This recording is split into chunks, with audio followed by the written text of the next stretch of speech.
다음은 인공지능 기술의 발전과 산업으로 인공지능을 사용함에 있어 윤리가 중요한 이유를 알아보고 자신만의 윤리적 기준 설정을 어떻게 하는 것이 바람직할 것인지 말씀해 주실 인공지능 윤리와 인문학이라는 주제로 강연해 주실 중앙대학교 인문콘텐츠연구소 인공지능 윤리 전공 김영주 교수님을 모시도록 하겠습니다. 큰 박수로 맞아주시기 바랍니다.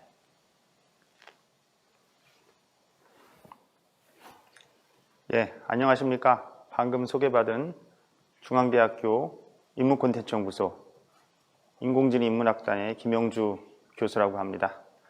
예, 방금 소개해 주셨다시피 저는 인문콘텐츠연구소에서 인공지능 인문학이라는 주제로 또 그 안에서 특히 윤리, 인공지능 시대에 인공지능이 우리 인간에게, 인간의 삶에 어떤 영향을 미치고 거기에 대해서 우리가 어떻게 삶을 영위해 나갈 것인가에 대한 윤리적인 주제로 고민을 하고 연구를 진행하고 있는 김영주입니다.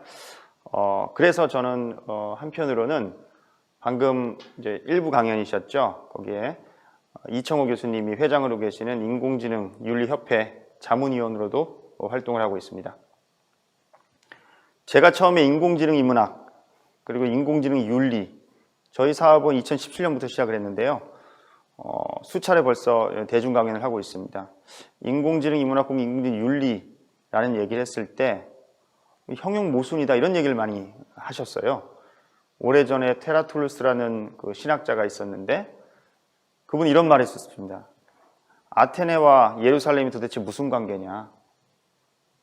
그 말은 신학이라는 거하고 다시 말해서 학문이라는 거하고 신앙심, 예수를 따른다는 것 이런 것들 성경적인 이야기들이 무슨 관계가 있냐. 이거는 형용모순이다. 마치 라운드 스퀘어 같은 이야기죠. 인공지능하고 인문학이 무슨 관련이 있느냐.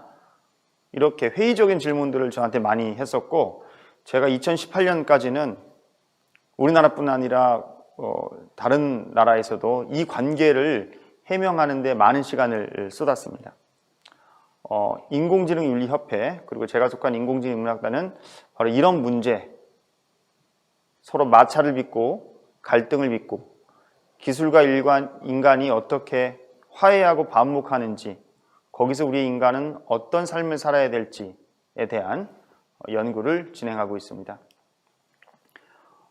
저는 지금 방금 이청호 교수님께서도 설명을 해주셨겠지만 인공지능 윤리 가이드라인 그리고 인공지능 시대에 어떤 윤리적인 설정을 우리가 해야 될 것인가에 대한 전 세계의 문건들이 아마 지금 100개는 넘을 겁니다. 저는 그것을 인공지능의 침공과 우리의 응전이라는 말로 표현을 하곤 합니다.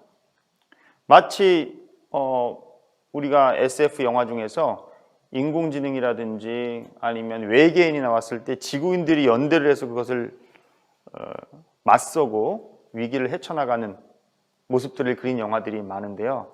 마치 지금의 형국이 그런 영화들을 연상케 하고 그런 상황을 방불케 한다는 것이 저의 생각이 너무 많은 이야기들이 이제 오고 가죠. 인공지능이 마치 인간과 같은 지능을 가지고 우리가 흔히 생각하는 인공지능은 터미네이터 같은 그런 인공지능도 많이 생각을 하게 되죠. 이랬을 때 인공지능이 정말 이세돌 사태 이후로 사건 이후로 이런 그 인간을 능가하는 지능이 생긴다면 우리는 어떻게 살아가야 될 것인가. 우리 인간끼리 지혜를 모아보자. 이런 이야기들을 너무 많이 하곤 합니다. 이런 것들이 다 윤리랑 연관이 있죠. 고등학교 교과서에도 생활과 윤리 교과서를 제가 분석을 해봤습니다. 수능 얼마 안 남았는데 인공지능에 대한 이야기들이 상당히 많이 나와요. 태희에 대한 이야기. 어떻게 보면 지금의 이루다 사건은 좀 전에 이청호 교수님 강의에서도 있었지만 이루다 사건은 예상되어 있었다 이런 얘기들을 많이 하죠. 전에 이제 M사의 이제 인공지능 대화 로봇 그 태희가 어떤 비윤리적인 표현으로 해서 스스로 사라졌습니다. 이런 이야기들이 교과서에 실려 있고 또 인공지능 개발의 바람직한 방안은 무엇일까? 이런 이야기들 혹은 이제 인공지능 변호사. 인공지능 변호사는 일반화되어 있어요. 왓슨사에서 나왔죠. 전문적으로 말하면 이게 이제 전문가 시스템이라고도 이야기를 우리가 하곤 합니다. 인공지능이 우리도 이제 법률을 판단할 때 어떤 그 수많은 데이터들 혹은 수많은 판례들을 바탕으로 해서 우리가 판단을 내립니다. 아마 인공지능은 피곤하지 않고 훨씬 더 많은 판례를 더 단시간 안에 학습을 해서 어떤 사안에 대해서 정확하게 법적인 잣대로 판단할 수 있지 않을까, 이런 기대를 가지고 시작을 했죠. 오히려 인간의 감성이 이런 판단에 있어서는 약점으로 작용한다는 것이 인공지능 개발의 찬성론자들의 입장이라고 할 수 있습니다. 하지만 맥락을 고려하지 않는 인공지능, 어떤 그 사람이 처한 상황, 사회적인 효과, 말 그대로 삶의 결을 고려하지 않은 인공지능의 판단은 경우에 따라서는 우리 인간으로 하여금 납득되지 않는 결론을 도출하기도 합니다. 이런 이야기들이 하다못해 지금 교육과정에는 교과서에는 실려 있습니다. 또 하나는 지금 제가 아까 말씀드렸듯이 매우 많은, 지금 화면으로 보이실 수도 있는데요, 그 인공지능의 윤리 원칙과 관련해서 매우 많은 정부 기관, 그리고 카카오, 우리가 잘 알고 있는 카카오, 네이버와 같은 기업, 또 구글, IBM에서 앞다투어 우리가 어떻게 인공지능을 개발하고 그 인공지능을 어떤 식으로 관리를 할 것이며 어떤 원칙을 가지고 우리가 이 인공지능에 대해서 우리의 사업 정책을 펴고 정책을 수립하면서 인간으로 하여금 더 윤택한 삶을 살 수 있게 할 수 있을까 하는 보고서들을 너무 많이 내고 있어요. 제가 조사한 바에 따르면 한 90개는 넘고요. 지금 매년 2016년에 한 뭐 2개였다면 지금 1년에 20개씩 발간이 되고 있습니다. 이런 것들이 모두 다 인공지능 기술 발달에 대한 우리 인간의 매우 적극적인 반응이라고 저는 파악을 하고 있습니다. 한 가지 좀 특징적인 점은 있어요. 무엇이냐면 오래전 2017년에는 EU에서 인공지능에게 전자인격 개념을 줘야 된다, 이런 이야기들을 많이 했고, 그때 우리의 키워드는 친구로서의 인공지능, 또 인간과 공존하는 인공지능에 대한 이야기를 많이 했어요. 시간이 점차 흐르면서 지금은 휴먼 센터드 AI 혹은 휴먼 프렌들리 AI, 이런 이야기들이 많이 이 윤리 원칙에서 등장을 합니다. 다시 말해서 인간 중심적인 AI, 또 인간이 목적이고 수단으로 삼을 수 있는 AI, 많이 여러분들 눈치를 채셨을지 모르겠지만 많이 바뀌었어요. 법 인격과 마찬가지로 인공지능에게 인격을, 전자인격을 부여한다는 것은 인공지능이 갖고 있는 어떤 지위가 인간과 유사할 수 있다, 이런 기대감으로 많은 말들이 오갔죠. 아마 우리의 경험으로 따지면 바로 이세돌과 알파고의 대국 이후였다고 볼 수 있습니다. 근데 지금은 뭐 거품이 거쳐서 그런 걸까요? 인간 중심 AI.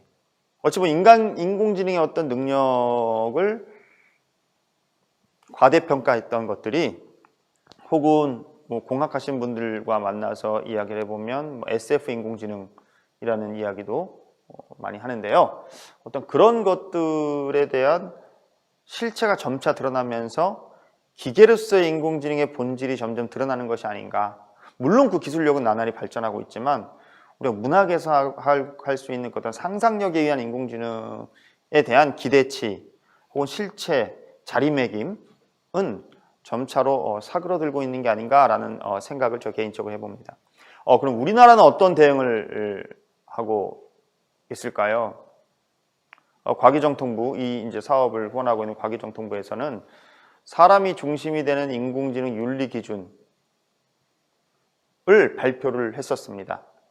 여기에 이제 초창기 초안을 작성할 때 저와 이청호 교수님도 참여를 했었습니다. 마찬가지예요. 제가 아까 설명드렸다시피 전 세계적인 어떤 흐름에 따라서 우리나라도 사람이 중심되는 인공지능을 개발하자, 이런 취지로 인간성, 그다음 인간성을 최고의 어떤 원칙으로 보고 인간 존엄성의 원칙, 사회 공공성의 기술 한목적성의 원칙을 그게 세 개 핵심 가치로 보고 10가지 주요 키워드를 우리가 뽑아내는 것을 작업을 하였고요. 이것은 지금 배포가 돼서 많은 관심을 받고 있습니다. 우리나라도 이제 예외가 아니라는 이야기를 드렸습니다. 그러면 우리가 물어볼 수밖에 없죠. 도대체 인공지능이라는 것이 무엇이길래, 인공지능이 무엇이길래 우리는 이렇게 속된 말로 호들갑인가? 왜 이렇게 많은 반응들이 있고 오늘 이 강의를 제가 왜 할까? 도대체 인공지능이란 게 어떤 기계, 우리가 지금 편안한 삶을 영위하기 위해서 지금 제 앞에는 카메라도 놓여 있고 또 조명 기계도 있고 스피커도 있고 하는데요. 이런 기계들 갖고 도대체 어떤 면이 다르길래 유례 없이 우리가 인공지능에 대해서는 윤리를 얘기하고 또 많은 겁을 내고 기대를 갖고 그럴까요? 인공지능은 데이터일까? 아니 로봇일까? 아니면 지능이라 그랬으니까 어떤 별도의 인간과 다른 뇌인가 지능인가? 도대체 인공지능이라는 게 무엇인가? 그것이 무엇이길래 우리가 이렇게 인공지능에 대해서 많은 이야기를 하고 윤리에 대해서까지 얘기를 하는가?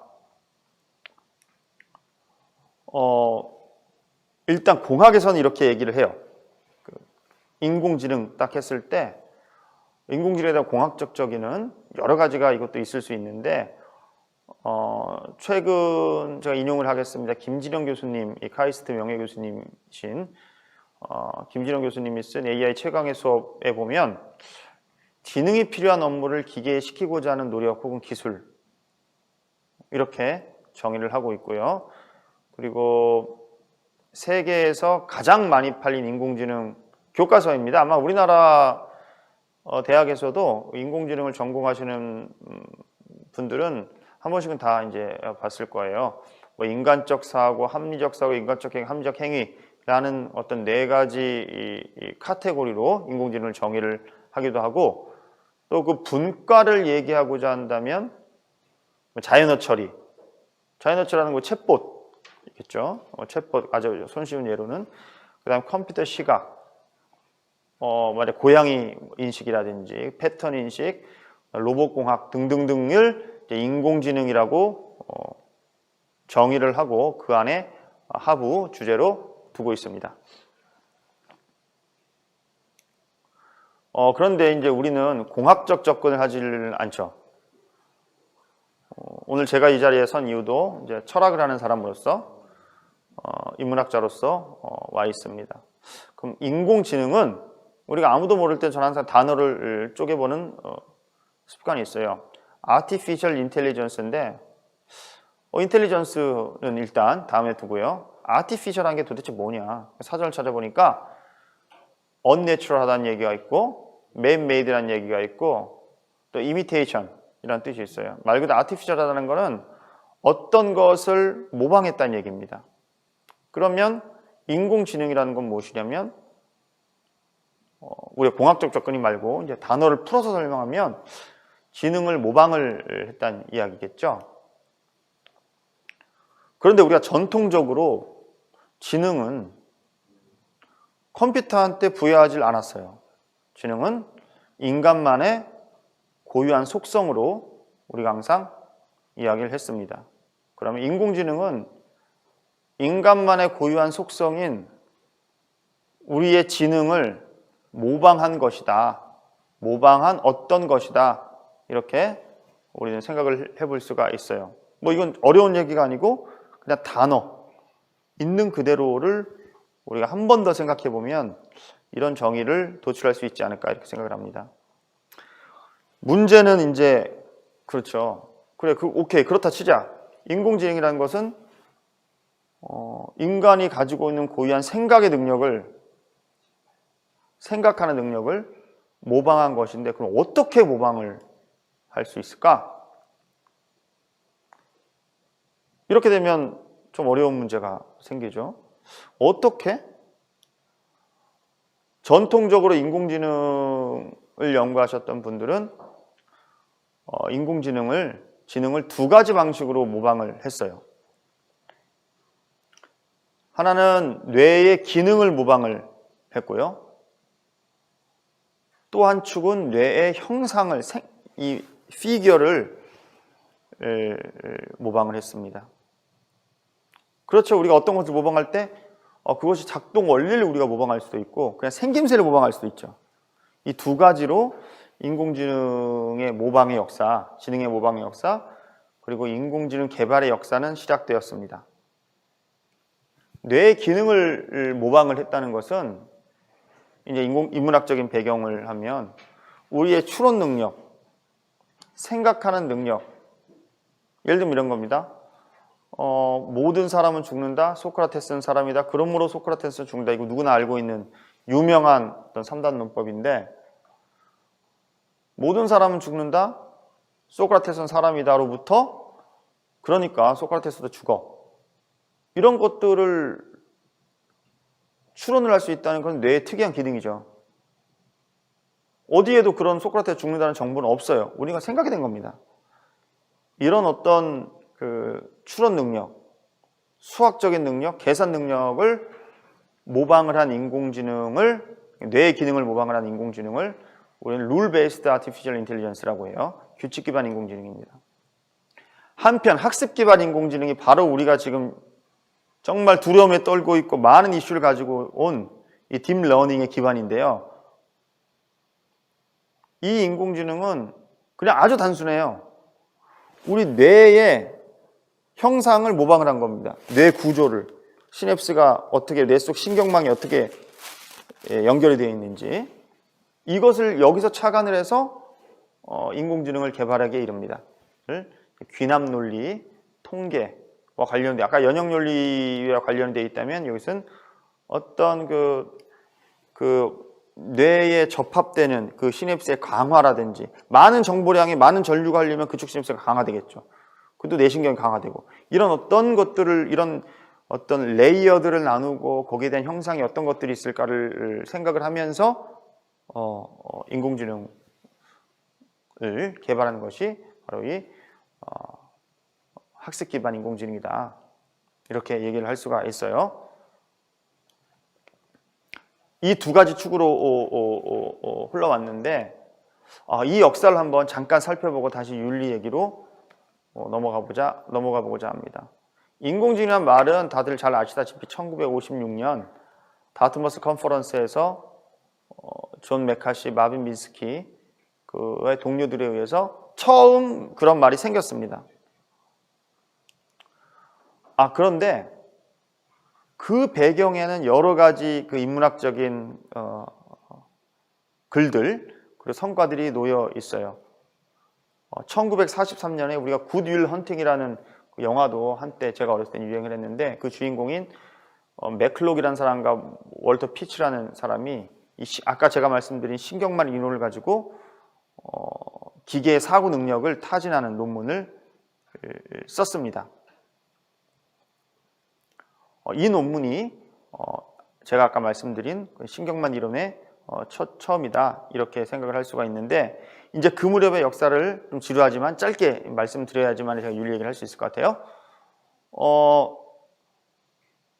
1950년대에 이제 나왔는데, 이때의 어떤 인문학적인 분위기는 말할 수 없는 것에 대해 침묵하라는 얘기가 많았어요.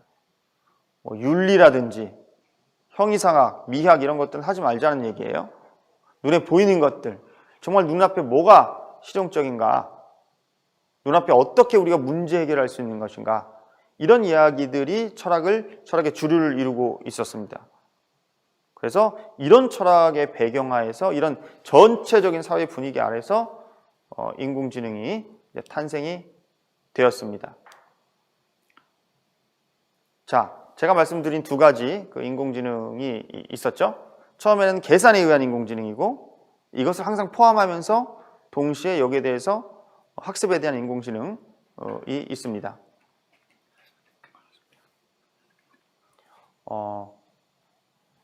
그 인공지능은 그 기술을 포함한 채 이야기가 이제 진행이 되는데, 이제 본론으로 들어갈 수가 있을 것 같아요. 여기서는 이 두 학습 기반 인공지능이 더 층을 많이 쌓아서 더 큰 방대한 학습을 할 수가 있어요. 여러 가지 레이어들이라는 이 층을 많이 쌓아서 매우 복잡하고 다양한 정보를 한꺼번에 처리를 할 수가 있는 그 딥러닝 기술이 이제 우리한테 문제가 됐습니다. 자, 이제 그럼 왜 이렇게 좋은 기술이 있는데 윤리가 문제인가 보면 이렇습니다. 우리가 블랙박스라고 얘기를 해요. 제일 처음에 보여드렸던, 말씀드렸던 그런 규칙 기반의 인공지능 같은 경우는 아주 명백합니다. 수학 문제 틀리면 우리가 거기에 대해서 체크를 해서 그 부분을 다시 풀면 되듯이. 근데 성능을 높이려다 보니까, 뇌 형상을 모방해서 성능을 높이려다 보니까 매우 많은 정보를 데이터를 한꺼번에 집어넣고 그 컴퓨팅 파워를 이용해서 한꺼번에 처리를 합니다. 그 계산식도 매우 복잡해지고요. 도대체 어떤 부분에서 어떤 판단을 했는지를 우리가 알 수가 없어요. 그래서 지금 설명 가능한 AI 프로젝트도 나오고 있는데, 우리는 여기서 블랙박스라는 표현을 해요. 도대체 어디서 어떤 문제가 발생할지는 우리가 알 수가 없는 겁니다. 그러면 얼마나 불안하겠습니까? 내가 어떤 기계를 돈 주고 샀는데 이것이 그래 잘 굴러가. 근데 만약 이 기계가 로봇이라고 생각해 보세요. 나를 도와주는 헬스케어 로봇이라고 한번 생각해 봅시다. 이 헬스케어 로봇은 나를 도와주는 존재인데, 내가 힘들 때는 나를 들어주기도 해야 돼요. 이렇게 나보다 힘이 세다는 얘기겠죠. 근데 이것이 만약에 오작동을 해서 나를 뭐 이렇게 접는다든지 던진다든지 이런 경우도 발생할 수 있죠. 여태까지 99%는 안 일어났어요. 그렇지만 어쩌다 한 번 그런 일이 생긴다고 했을 때 우리가 어떻게 대응할 것인지는 그 과정이 투명해야 되는데, 지금의 인공지능은 그렇지가 못해요. 성능은 월등하게 높지만 어떻게 알 수가 없습니다. 이런 문제가 사실은 조금 이따 자율주행 자동차도 얘기하겠지만, 자율주행 자동차가 기술력은 이렇게 발달했지만 상용화가 안 되는 이유도 거기 있습니다. 100번 잘했지만 한 번 사고 났을 때 그 책임을 누가 질 것인가, 사고 안 난다는 보장 어떻게 할 수 있을 것인가에 대한 이야기는 그 과정이 투명해야 되는 그걸 알 수가 없기 때문에, 이 기술력의 발달 때문에, 그리고 그 기술력의 발달 뒤에는 어떤 문제 해결을 위한 우리의 강렬한 욕구, 또 비용 대비 최고의 효용을 추구하는 우리의 욕구가 있습니다. 그래서 지금 윤리가 요청이 됩니다. 여러 가지 사례가 있죠. 가장 이슈가 되는 사례 중 하나가 바로 딥페이크 사례죠. 사실 지금 보이스피싱보다 훨씬 더 진화된 사례입니다. 얼굴로 보여주면서 자기라고 영상통화를 한다고 생각을 해봅시다. 그러다 인공지능 기술이 할 수 있는 인공지능 오용의 사례이고, 다음 AI 면접관이 정말 상용화 되어 있습니다. 첫째 문제는 우리가 AI 주인인데 왜 내가 AI로부터 고용이 되어야 하지? 이런 좀 기분 나쁜 문제도 생길 수도 있을 것 같아요. 이거는 근데 별로 이렇게 중요한 문제는 아닌데, 데이터 편향이 문제라고들 합니다. 왜냐하면 AI 면접관은 자기가 떨어뜨린 사람과 자기가 붙인 사람의 데이터를 계속해서 축적을 하고 있어요. 그러면 어떻게 되겠습니까? 붙은 사람의 데이터가 강화가 됩니다. 그럼 일테면 여러 가지 차별이 생길 수가 있겠죠. 붙은 사람의 출신이 특정 지역이다. 그럼 그 출신이 계속 이제 붙게 될 거고요. 성별이 어떤 특정 성별이다. 연령대가 특정 연령대다. 그러면 아무리 능력이 좋고 그 기업에 맞는 인재일지 할지라도 배제의 원리가 작동하게 될 것입니다. 그 다음 이제 영화 허에서도 이슈가 됐었는데 제 경험을 잠깐 말씀드리면 저는 2011년부터 2015년까지 독일에 유학생활을 했습니다. 그때 제가 독일에서 돌아왔을 때 핸드폰 요금이 문제가 있었어요. 독일 핸드폰이 다 정리가 안 된 상태였어요. 계속 협박 메일인가요? 계속 이제 추구하는 메일이 와서 제가 돈을 냈음에도 불구하고 해결이 안 돼요. 계속해서 채팅을 하고 전화통화도 했는데 매우 친절하게 답을 하고 상위 부서로 연결을 시켜서 저는 정말로 진심껏 매일매일 채팅을 했는데 알고 보니 인공지능 챗봇이었습니다. 이런 인간과 인공지능의 소통의 문제, 또 내가 사랑을 한 대상이 인공지능을 가지고 있는 어떤 박탈감의 문제들이 또 인공지능과 인간의 어떤 관계와 존재적 지위의 문제에서 발달을 하죠. 그다음 트롤리 딜레마 문제도 있습니다. 유명한 문제인데 내가 판단의 주체예요. 열차가 오고 있습니다. 그대로 가면은 5명이 죽어요. 내가 레버를 당기면 한 사람이 죽습니다. 이것을 어떻게 내가 처신을 해야 되느냐? 이 문제는 자율주행 자동차로 연결이 되죠. 자율주행 자동차가 진입을 하고 있는데 여기 자율주행 자동차가 어떤 판단에 의해서 위기 상황을 대처를 할 것인가? 우리 인간이 어떤 기준을 자율주행 자동차에 주입을 해야 될 것인가에 대한 문제. 그대로 가면은 좌회전을 하면은 어린아이가 죽고 우회전을 하면 할머니를 치게 되는데 그때 어떤 기능을 우리가 탑재해야 될 것인가, 이런 것들이 다 인공지능 윤리의 문제로 삼고 있습니다. 킬러 로봇의 문제도 있어요.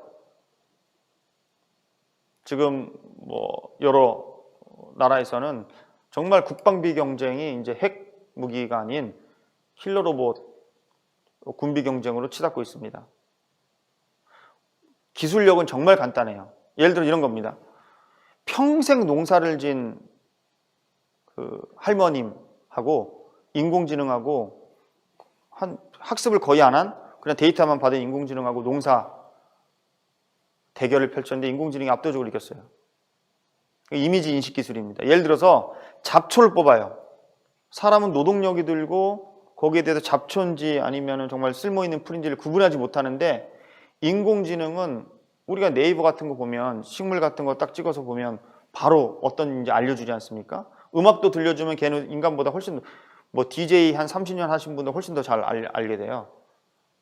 마찬가지예요. 이거 이미지 인식 기술인데 인공지능이 가지고 있는 이미지 인식 기술은 인간의 시각이 가지고 있는 것보다 비교할 수 없을 발달했을 겁니다. 킬러 로봇은 형상을 보고 그대로 적중시킬 수가 있어요. 백발백중 사람을 죽일 수가 있습니다. 우리가 이것을 어떻게 통제를 할 것인가, 어떻게 다룰 수 있을 것인가도 이 기술력은 이미 우리가 생각하는 것보다 훨씬 더 앞서 있고 이것을 규제하는 속도는 매우 느립니다. 여기에 대해서 인공지능 윤리 문제가 매우 큰 이슈가 되고 있다는 사실을 말씀드립니다. 이 모든 문제는 제가 한 5분 전에 말씀드렸던 인공지능이 지금 우리에게는 블랙박스이기 때문입니다. 그 블랙박스의 원인은 적당하고 그다음 우리가 알 수 있는 선에서 문제를 해결하는 것이 아니라 정말 빠르고 또 훨씬 더 큰 상용화 가치가 높은 문제 해결 퍼포먼스를 원하기 때문에 발생한 것입니다. 기능이 좋아졌다는 얘기죠. 자, 그럼 이제 거의 마지막으로 가까이 가고 있습니다. 그럼 AI 윤리란 무엇일까? 아까 인공지능을 제가 봤듯이 AI 윤리라는 것은 AI 더하기 윤리예요. AI는 아까 설명드렸죠. 저는 잘 몰라요. 그래서 국어사전을 찾아봤더니 우리가 AI 윤리 많이 이렇게 회자가 되는데 도대체 뭐가 AI 윤리인지를 우리가 좀 짚어볼 필요가 있다고 생각을 해요. 두 가지 뜻이 있다고 나옵니다. 표준 국어 대사전에 보면 첫째는 사람으로서 마땅히 해가야 지켜야 할 도리이고요. 두 번째는 철학 이렇게 돼 있고 인간행위의 규범에 관하여 연구하는 학문 혹은 도덕의 본질, 기원, 발달, 선악의 기준 및 인간 생활과의 관계 따위를 다룬다 이렇게 되어 있습니다. 자, 그럼 AI 윤리를 한번 붙여서 읽어볼까요? 첫째, AI 윤리는 AI로서 마땅히 행하거나 지켜야 할 도리. 좀 말이 이상하죠? 아닌 것 같아요. AI 행위의 규범에 관하여 연구하는 학문. 말이 되죠? 국어사전을 우리가 들여다보면 AI의 본질, 기원, 발달, 선악의 기준 및 인간 생활과의 관계 따위를 다룬다. 이런 겁니다.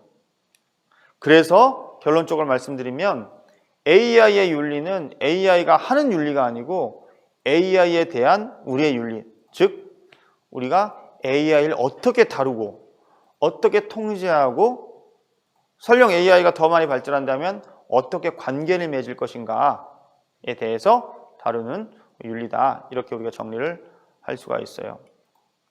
그럼 오늘 이제 AI와 인문학 이 특강인데 그러니까 윤리가 윤리학이라고 또 얘기를 했었습니다.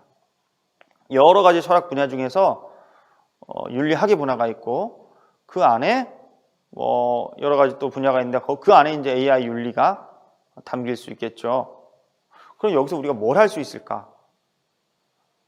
아까 말씀드린 제 강의에 처음에 말씀드린 여러 가지 AI 윤리 원칙들을 외워야 될 것인가? 90개가 넘는데 또 기업마다 다른데 AI를 전공하시는 선생님들 혹은 AI 기술자 분들 우리가 설명 가능한 AI를 말하고 신뢰 가능한 AI를 말하고 또 AI 산업 현장에서 어떤 매뉴얼 따라서 행위를 해야 되고 윤리적인 문제가 봉착했을 때 그 매뉴얼대로 행해야 될 텐데 우리가 재난사고라든지 여러 가지 입장에서 봤을 때도 그 매뉴얼은 인간 삶의 단편만 보여주지 모든 구석구석을 매뉴얼대로 할 수는 없어요.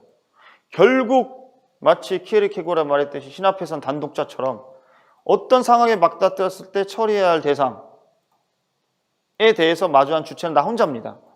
이럴 때 우리가 어떻게 그 매뉴얼을 다 외워서 할 것인가, 외운다고 될 것인가에 대한 그 문제를 저는 제기하고 싶어요. 그래서 저는 기본적인 인문학적인 소양이 점점 더 중요해진다. 이렇게 말씀을 드립니다. 의무론이 있고요. 윤리는 좀 어려운 얘기지만 잠깐 2, 3분만 얘기를 하겠습니다. 우리가 크게 이제 AI 윤리를 얘기할 때 그걸 걷어내면 의무론이라는 주제를 이야기를 합니다. 윤리에서. 의무론은 이래요. 우리가 로봇을 학대를 하면 안 되는 이유가 무엇일까? 우리 이루다도 이제 로봇 학대로 이청호 교수님께서 말씀을 해주셨는데 로봇을 학대를 하면 안 되는 이유가 무엇일까? 로봇이 불쌍하니까. 의무로서는 그렇게 얘기하지 않습니다. 강아지를 학대하면 안 되는 이유가 강아지가 불쌍해서가 아니고 강아지를 학대하는 것이 내 인격을 훼손하기 때문이에요. 나는 강아지를 학대하는 그런 그 인격을 가지고 있는 존재가 아닙니다. 인간은 존엄한 존재이기 때문에 내가 강아지를 학대하는 것은 내 의무에 어긋나는 겁니다. 이런 식으로 이제 설명하는 것이 의무론이고 공리주의는 아무 쉬울 거예요. 아까 트롤리 딜레마에서도 잠깐 나왔는데 이런 거죠. 어떤 것을 행했을 때 얻는 이득, 손해를 계산해서 이득이 큰 쪽으로 행동하라는 겁니다. 정확한 워딩은 제가 지금 정확하게 기억이 안 나는데 너의 쾌락의 총합을 따져봐라. 그리고 너의 고통의 총합을 따져봐라. 둘을 더해서 더 많은 쪽으로 둘을 빼든지 더하든지 더 많은 쪽으로 행동을 결정하라. 저를 공리주의의 제1원칙이라고 벤담은 얘기하고 있어요. 이런 어떤 윤리적인 판단을 할 때 계산을 해서 사회적인 이익과 사회적인 손해를 판단을 해서 계산하는 것이 이제 공리주의의 원칙입니다. 마지막으로 덕윤리라는 것이 있는데요. 이것은 이 두 윤리에 대한 염증에서 시작이 됐어요. 뭐 규칙이 있어 그렇게. 뭐 계산을 해. 그게 아니고 할 수도 없다는 얘기예요. 세상의 모든 존재는 각자의 목적이 있고 그 목적대로 행할 때 가장 행복하다는 것이 덕윤리의 입장입니다. 예를 들어서 뭐 여성주의도 여러 가지 맥락이 있다고 제가 배웠는데, 처음에는 뭐 남자같이 되는 것 혹은 여성성을 고유성을 담보하는 것이 좋은 여성주의다라는 이야기를 제가 들었습니다. 근데 최근에는 각각의 어떤 소외자, 여성을 포함한 소외자들이 처해 있는 환경은 다 다르고 거기에 맞춰서 그 사람이 필요한 것을 채워주는 것이 좋은 우리의 윤리이론이지 어떤 천편일률적인 기준이 존재하는 것은 아니다. 이런 이야기를 하는 것이 덕윤리입니다. 그럼 이런 뜬구름 잡는 소리로 우리가 어떻게 인공지능이라는 명확한 기계를 대할 수 있을까라는 반론이 제기할 수가 있어요. 저의 말은 그겁니다. 아무리 우리가 매뉴얼 많이 알아도 사건은 터지게 되어 있습니다. 그럼 그럴 때 우리는 어떻게 해야 될 것인가? 자기 스스로, 리터러시 능력이라고 그러는데 자기 스스로 그런 어떤 주체적인 판단력을 가져야 됩니다. 그러기 위해서는 제가 아까 말씀드린 그런 윤리적인 훈련이 필요합니다. 자, 이루다 사건을 우리가 다시 한 번만 짧게 봅시다. 이루다를 만약에 로봇 학대로 우리가 봐요. 물론 여러 가지, 처음에는 여성학대적인 측면, 그 다음에는 로봇 학대의 측면, 그 다음에 데이터 윤리의 측면, 개인정보 윤리의 측면이 3라운드까지 이렇게 펼쳐졌는데 그 중에서 이제 거두절미하고 첫 얘기만 한번 해봅시다.